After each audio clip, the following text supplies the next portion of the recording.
বিভিন্ন রাষ্ট্রায়ত্ত ব্যাংকের শাখা হতে কৃষি ঋণ নিতে গিয়ে প্রান্তিক কৃষকরা চরম হয়রানি এবং ঘুষ বাণিজ্যের শিকার হইতেছেন।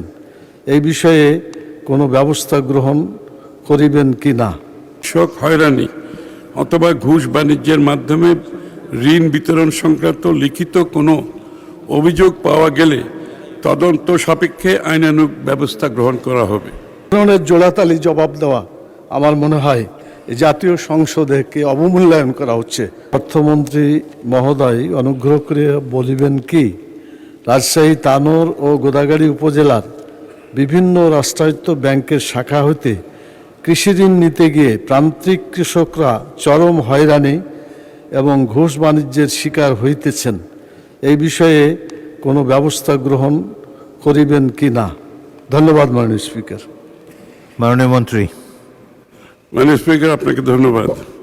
রাজশাহী জেলার তানোর ও গোদাগাড়ী উপজেলার রাজশাহী কৃষি উন্নয়ন ব্যাংক কর্তৃক পরিচালিত শাখা হতে কৃষক হয়রানি অথবা ঘুষ বাণিজ্যের মাধ্যমে ঋণ বিতরণ সংক্রান্ত লিখিত কোনো অভিযোগ পাওয়া গেলে তদন্ত সাপেক্ষে আইনানুগ ব্যবস্থা গ্রহণ করা হবে।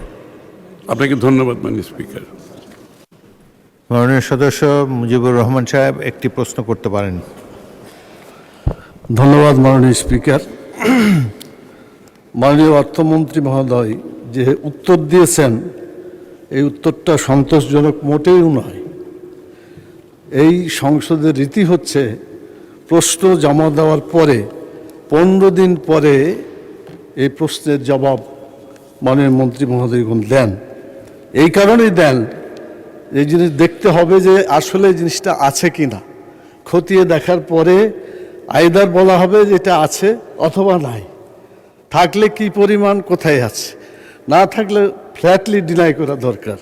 কিন্তু এই ধরনের জোড়াতালি জবাব দেওয়া আমার মনে হয় জাতীয় সংসদকে অবমূল্যায়ন করা হচ্ছে। ধন্যবাদ মাননীয় স্পিকার। আমাদের কাছে এই ধরনের কোনো অভিযোগ তথ্য নাই বলেই উত্তরটা আমি দিয়েছি। অভিযোগ থাকলে তো তদন্ত হতো, সেটার বিচারও হতো। নাই বলেই তো উত্তরটা দিয়েছি।